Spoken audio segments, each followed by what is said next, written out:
अभिज्ञान जी, उसके बाद Donald Trump के इस रुख की क्या वजह है? हाँ, मैं एक मिनट। हाँ जी, देखिए सुमेरा, आपका जो कोर पॉइंट है वो बहुत वैलिड है। सीधी बात यहां पर ये है कि अब आप डोनाल्ड ट्रंप को यहां से कैसे डील करेंगे। बिल्कुल। डोनाल्ड ट्रंप किसी भी दोस्ती के कोई आधार के विश्वास लायक नहीं है उनकी डिसीजन मेकिंग में। कोसना ना कोसना एक अलग बात है, उनको कोसने से ना किसी के नंबर आ रहे हैं ना टीआरपी बढ़ रही है। हकीकत यह है कि आपने जो नंबर्स दिखाए अलग अलग एजेंसीज के, ये इकोनॉमिक ग्रोथ की पोटेंशियलिटी है कि मतलब जो भारत की आर्थिक तरक्की की अच्छी संभावनाएं हैं, अच्छी तरक्की हो सकती है, लेकिन वो तरक्की तो रुक जाएगी अगर आपको ट्रंप जैसी स्थितियों से निपटना करना पड़ेगा। तो जब मैंने प्रीएम्प्ट कहा, मैं वापस उस पॉइंट पर ही आऊंगा कि आपको अपने डूज और डोंट्स तय करने पड़ेंगे।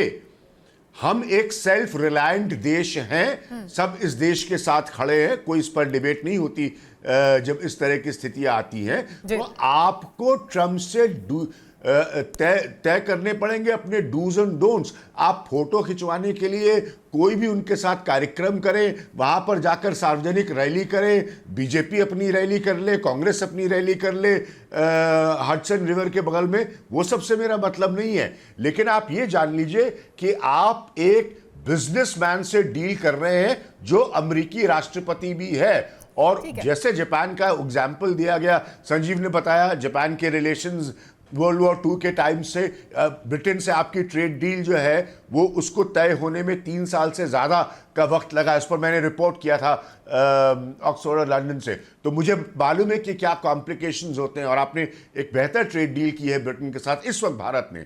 तो इसी चीज़ को आधार मानते हुए बड़ी चुनौती इस गवर्नमेंट की अब यहां से यह है कि आप तय कर लीजिए कि आपकी foreign policy, economic policy both put together Donald Trump से कैसे डील करेंगे। ये 25-15 भी हो सकता है, 25 अलग अलग फैक्टर्स को, जैसे सब पैनलिस्ट ने कहा, ऐड करके 50 का भी आंकड़ा हो सकता है। रशिया से अमेरिका की प्रॉब्लम है, वो प्रॉब्लम आर्थिक रूप से आपसे उसका हर्जाना लिया जाएगा। ये डोनाल्ड ट्रंप ने अपने रवैये से बिल्कुल क्लियर कर दिया है। ठीक है, लेकिन किसी को कोई कंफ्यूजन रखने की जरूरत नहीं है। यानी ट्रंप से कैसे डील करना है और हमारे क्या डूज एंड डोंट्स होंगे, हमारी क्या रेड लाइंस हैं, या वो हमारे जो हित हैं उनको हमें ध्यान में रखकर उनके साथ डील करना है। और डोनाल्ड ट्रंप के साथ तो आप व्यापार के जरिए डील कर सकते हैं। लेकिन अमिताभ जी, एक बहुत अहम सवाल ये कि डोनाल्ड ट्रंप ने के साथ हमने फरवरी में बातचीत शुरू की, उसके बाद डोनाल्ड ट्रंप ने पूरी दुनिया पर तमाम देशों पर ये टैरिफ लगाए, फिर उसके बाद उन्हें होल्ड किया। भारत के साथ बातचीत चल रही थी, अगस्त में भी अभी बातचीत होनी है जो जारी रहने वाली है, यानी बातचीत अभी आगे होगी। पहले ही कहा गया था कि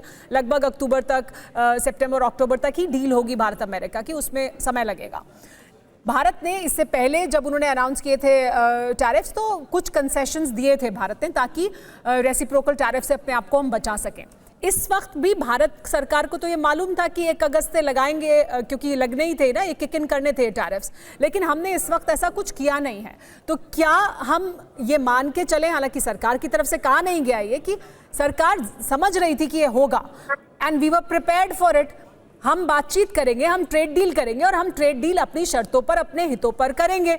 अगर आप टैरिफ लगा भी रहे हैं तो ठीक है, उसे देखा जाएगा, क्योंकि आपको एक इमिनेंट सामने ट्रेड डील दिखाई दे रही है। इस वजह से ये अगर लगा भी रहे हैं आप टैरिफ तो उसके लिए तैयार हैं। क्या ये वजह है? क्या इसे ऐसे देखा जा सकता है? नहीं, देखिए सुमेरा जी, अगर उसको आप ध्यान से दें, इस समय टैरिफ पूरी दुनिया क्यों कर रही है? क्योंकि पूरी दुनिया के प्रति ये टैरिफ लगाया जा रहा है। भारत इसके लिए तैयार था कि हमें इसका खामियाजा भुगतना पड़ सकता है, और हमने स्पष्ट भी कर दिया था कि हम कई चीज़ों में कंसेशन देने के लिए तैयार हैं, और ट्रंप ये जानते थे। लेकिन वो जो कई चीज़ हैं उसमें भी कई और चीज़ जुड़ते गई। प्रॉब्लम वहाँ पे आ रही है क्योंकि ट्रेड डील देखिए ओवरनाइट करना किसी भी देश के लिए पॉसिबल नहीं है। जो हमने यूके से भी ट्रेड डील किया वो 3 साल लगे थे उसमें, और कई प्रधानमंत्री बदल गए थे, तब जाके फाइनलाइज हुआ। वो एक वजह भी थी जी, प्रधानमंत्री बदल रहे थे जी। ट्रंप के साथ प्रॉब्लम क्या है कि वो सारी दुनिया के साथ टैरिफ रिजीम बदलना चाहते हैं। ब्राजील, ऑस्ट्रेलिया, जिनके साथ ट्रेड डेफिसिट है उन देशों का, ऑस्ट्रेलिया और ब्राजील का, उनके प्रति भी टैरिफ वो बढ़ा रहे हैं। तो ट्रंप का की ये नीति है कि पूरी दुनिया की जो व्यवस्था है जो अमेरिका के फेवर में करना है, और उसमें वो कहीं ना कहीं सफल दिखते, डोमेस्टिक कंस्टिट्यूएंसी को वो दिखा पाते हैं कि हम इसमें सफल रहे।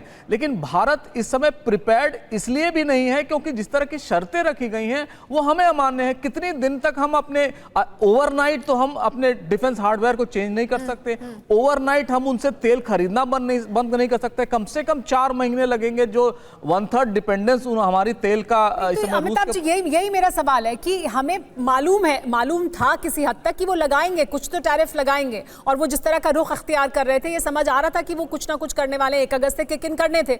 हमने यहाँ पर we have not bowed down to him, we have not cowed down to him, हम नहीं झुके हैं और हम ट्रेड डील के बारे में बात कर रहे हैं। तो क्या ये भी एक स्ट्रैटेजी का हिस्सा है क्या? एग्जैक्टली सुबेरा जी, अगर आप चीन को देखें, चीन पर जब टैरिफ लगे तो उन्होंने उसका प्रतिकार किया, उन्होंने लगभग उतना ही टैरिफ बढ़ा दिया।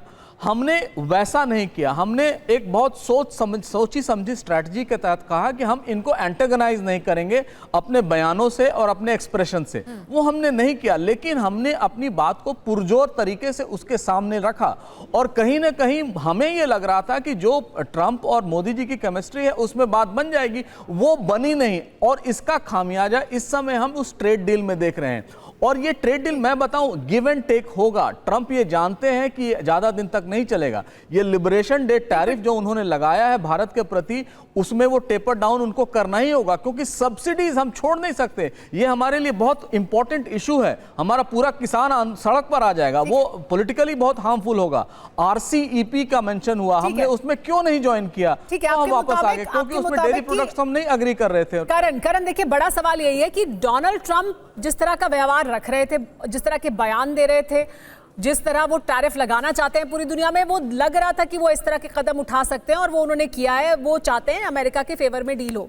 लेकिन क्या हम ये उम्मीद कर रहे थे, क्या भारत सरकार ये उम्मीद कर रही थी कि जो हमारे अच्छे संबंध हैं उसके तहत हमें कुछ कंसेशन मिल सकते हैं, जो अब साफ हो गया कि नहीं मिलेंगे बिल्कुल, या ये इसके लिए हम तैयार थे?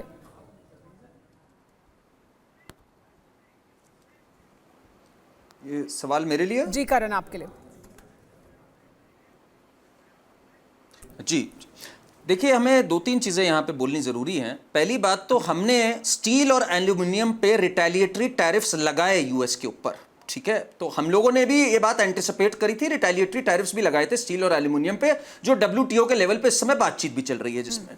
दूसरी बात, हमें पता था, बिकॉज अमेरिका की एक नीति रही है कि स्ट्रेटेजिक वेपन्स वो केवल नेटो साइंड और सेंटो साइंड नेशंस को ही देते हैं। तो हम उनसे स्ट्रेटेजिक वेपन्स तो कभी खरीद ही नहीं सकते थे इस तरह से। हमने उनसे प्रीडेटरी ड्रोन जरूर लिए, पर हमें फिर रशिया पे ही रिलाय करना था, बिकॉज वो हमारी मदद भी करते हैं, पार्टनरशिप भी है पुरानी एट डिफरेंट। माफ कीजिएगा करण, माफ कीजिएगा, अपॉलॉजीज, मैं आपको रोक रही हूँ क्योंकि हमारा समय खत्म हो गया है।